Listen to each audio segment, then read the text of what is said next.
Question 2. A had 2 times as many stickers as B.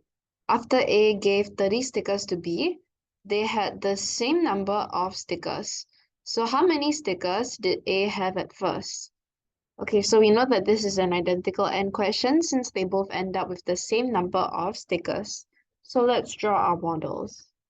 We know that in the end, A and B have an equal number of stickers.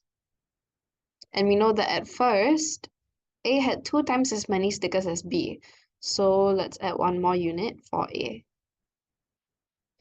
And we know that A gave 30 stickers to B in order for them to have the same number of stickers. So we realize that we actually have to break this unit into two. So A is basically giving 1 unit to B so that they will both have 1 unit. So we can deduce that 1 unit is actually worth 30. So since we divided this model into two, we will need to do the same for the green boxes. So now we will realize that A has 4 units and B has 3 units. Okay, so we can write that 1 unit represents 30. So if you want to find how many stickers A had at first,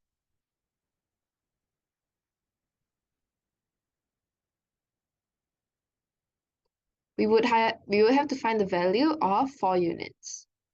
So 4 units represents 4 times 30, which gives us 120. So this is your final answer.